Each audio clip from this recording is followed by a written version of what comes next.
and the TTT fragile, fragile, and the TTT fragile. What books are you most excited to read in 2023? Hmm? Hmm? Hmm? Pierre, look at the camera.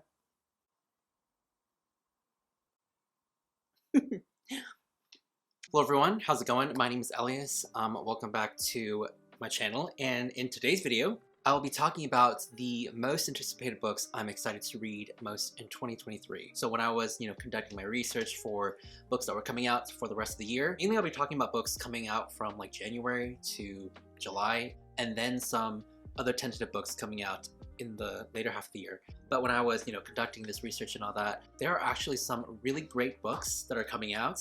And so I've compiled a list of like 16 books, just a random number. It's not going to be 10, 13, or even 23 books. And, hopefully I actually end up reading more than half the books on this list, because for my 2022 most anticipated reads, I think I only read like 4 out of the 11 books that I talked about in that video, but we'll see. I feel like more than half of the books on this list for this year are all like either fantasy or like speculative fiction. We do have some thriller and horror mixed in there, as well as sci-fi. So, just a quick mention before we get further into the video, I would like to thank today's video sponsor.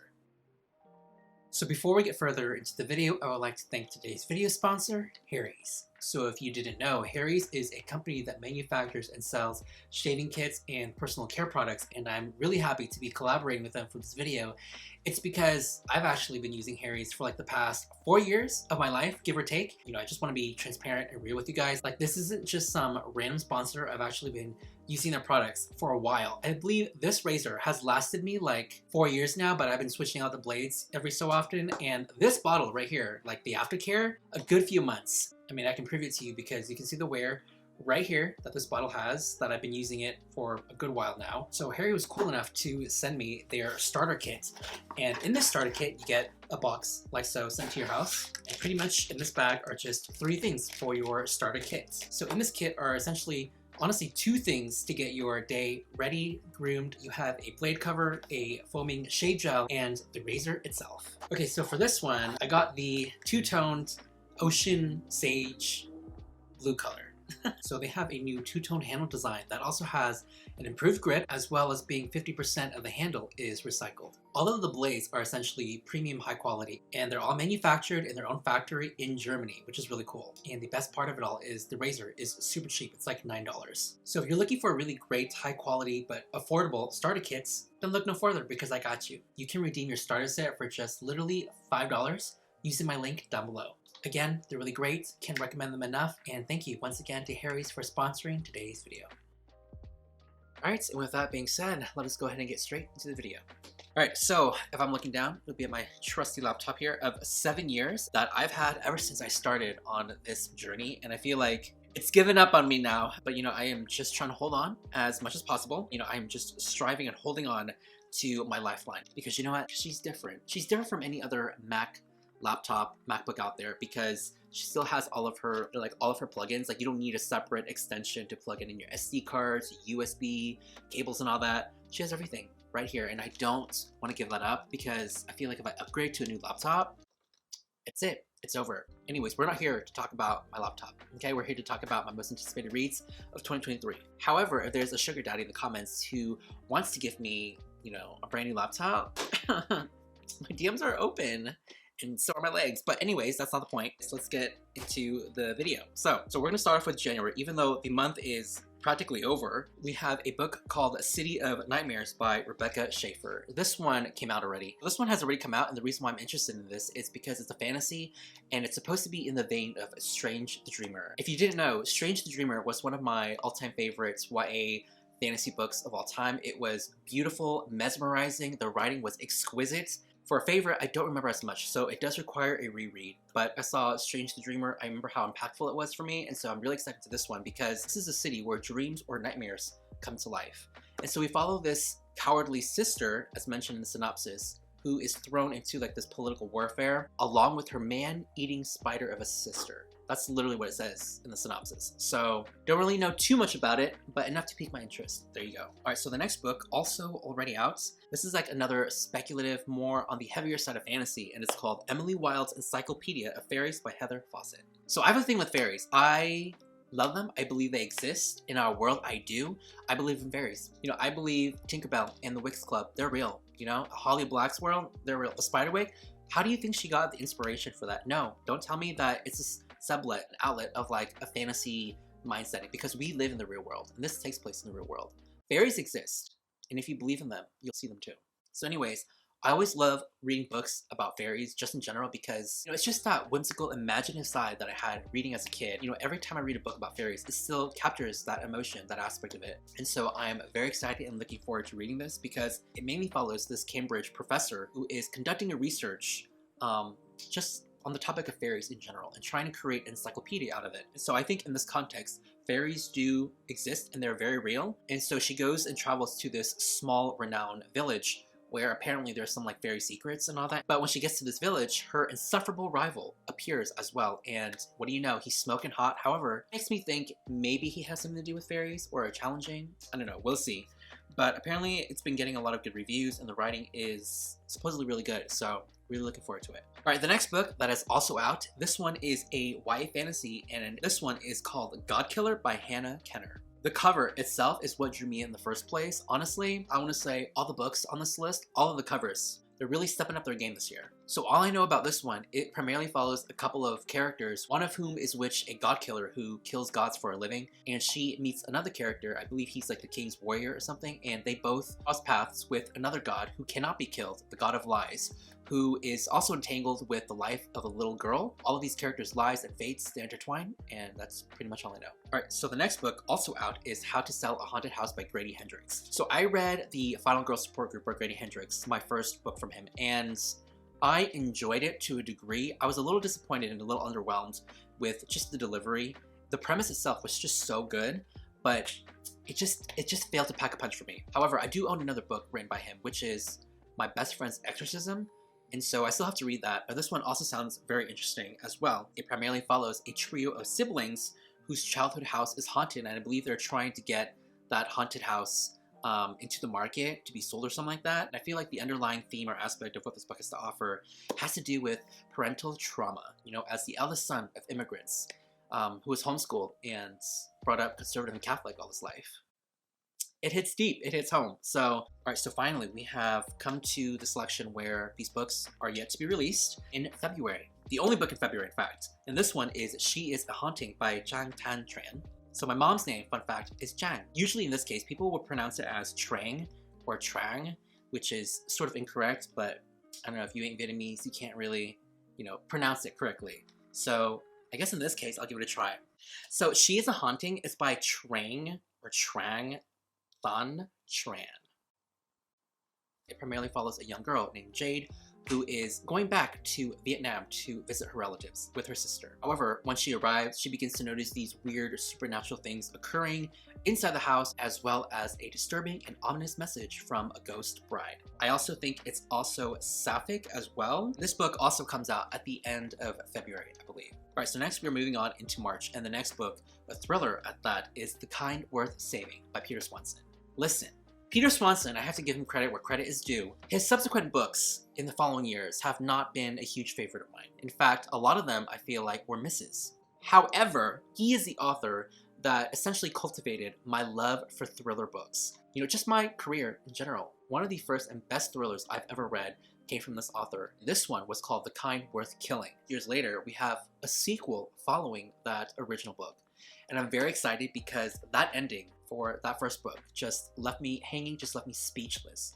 It was fantastic. I don't know if I would have felt strongly now if I had read that book, but reading the book when I did, as I did back then, was just mind-blowing in the best way possible. And so I'm very excited to see how he brings it all together full circle in the second book. All right, so the next book, also coming out in March, is The God of Endings by Jacqueline Holland. This one, I believe, takes place in the early 1980s, and it follows this young woman named Colette, who heads into like this elite fine art school for children in upstate New York. And the reason why I'm really excited for this one is because this woman, she is practically immortal in a sense of being a vampire. So I'm getting a lot of Addie LaRue vibes and inspiration from this. However, the main character, I believe, is a vampire. And so it's adult and it comes out in March. Sign me up. The next book, also coming out in March, the only science fiction book here, is called Flux by Jinmu Chung.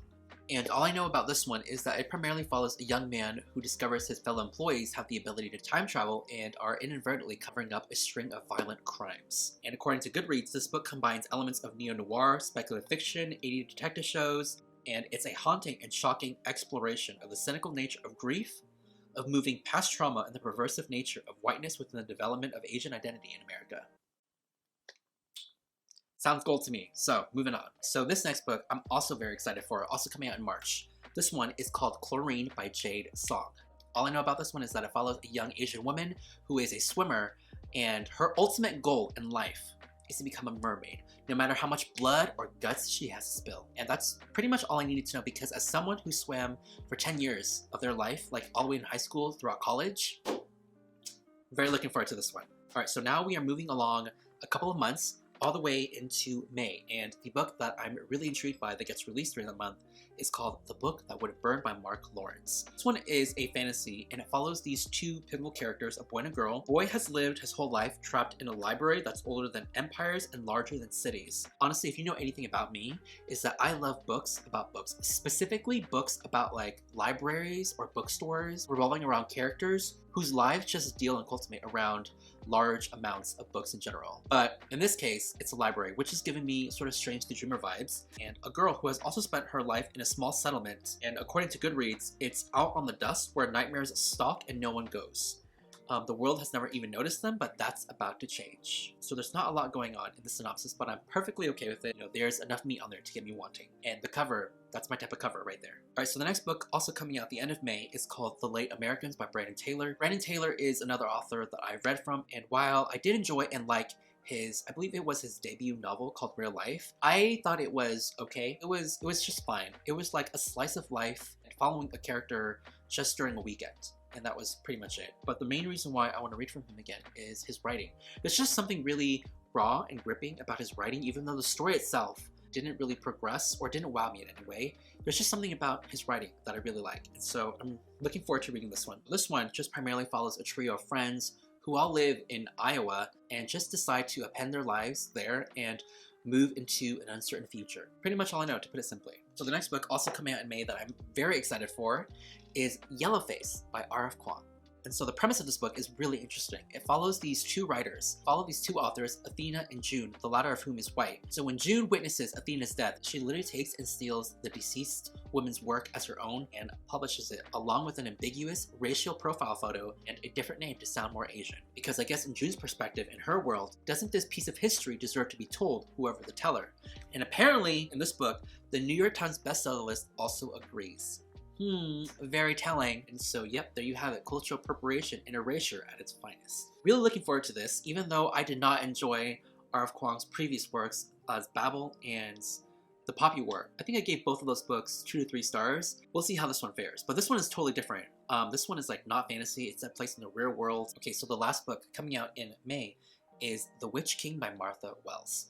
So I've actually heard a lot about Martha Wells and her Murderbot Diary series, but I still haven't read those books yet.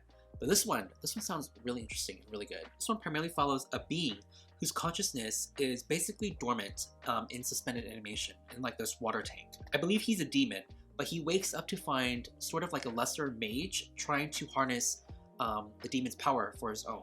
So I think in this world, the elite try to harness demon powers for their own, but apparently in this case, it never ends well. And so this one sounds really interesting. The demon is trying to find out who imprisoned him in the first place, why was he killed, what has changed in the world, basically thrust in a life and death situation along with a lot of political warfare as well, you know, in a fantasy setting. Now moving on into June, we have The Only One Left by Riley Sager. He used to be one of my all-time favorite thriller authors of all time, but with the miss of literally almost every new subsequent book in the past few years, that title has now been revoked. I know very little regarding this book, and I like to keep it that way, but I think it primarily follows a young woman traveling to a well-known murder house where a massacre took place and interviewing the sole survivor, but as you well know, not everything as it seems. And I heard that this one apparently is going to be his last book for a while before he takes like a break or a really long hiatus. So we'll see if this last book will be his redeeming quality, because last, 3 books that he released last, they were not it. And one of them, as you all know, and if you watched my previous videos, made it on my worst books of 2022, I believe. So, alright, so the next book, also coming out in July, is called The Deep Sky by Yume Kitase. Right, so this book takes place far into the future, and the Earth is pretty much dying and uninhabitable at this point. And to save the human species, 80 elite graduates of a competitive program are put into a single ship and thrust into space to find, I believe, new life somewhere else. However, on the ship, a lethal bomb kills 3 members of the crew, and the only surviving witness is our main character. She apparently was the last person to be picked for the mission because I believe she struggled with the training back on Earth, and she was chosen to represent Japan. And on the ship, she essentially has to find the culprit before all suspicion turns on her and just all in humanity, as it seems. What really sealed the deal for me regarding this book was I was just scrolling through the Goodreads comments and reviews, and I saw that somebody said that this was like Among Us, but fanfiction. And I was like, I'm definitely here for it. Alright, so I believe that is pretty much it for the first half of the year, but there is a book that does have a date, and this one is by a really renowned, well-known author, and this one is Swordcatcher by Cassandra Clare, all the way in October, so we have a long whiles yet. But the main reason why I'm really intrigued for this one, it's because Cassandra Clare, she, as far as I know, has only written books written in the Shadowhunter universe, which is really well-known and beloved for, that particular series. However, this is the first book, I believe, where it's like completely new, a completely new setting, new world, new fantasy, new characters. I'm just really interested to see how all that will play out. But it apparently follows these 2 outcasts who bond together after a failed assassination attempt and just the ruling class in general. So 2 other books I'm kind of excited for that come out in the later half of the year is A Study in Drowning by Ava Reed. It follows this young girl who believes in fairy tales, like myself, and she is haunted by visions and dreams of the fairy king, and apparently she finds a hidden revelation inside of a book. In this book, it's about a mortal girl who falls in love with the fairy king and then destroys him. Last and not least, we have Rogue by Mona Awad. I literally know nothing aside from the fact that I really liked Bunny, and I still have yet to read her other book. I believe it was called All That Ends Well, and I've heard really mixed things, but I think I'll read that before I read her newest and latest release coming out this year. Please let me know down in the comments below what other books you guys are most excited for in this year of 2023. That's pretty much it. Thank you so much for watching, guys, and I will see you all soon with a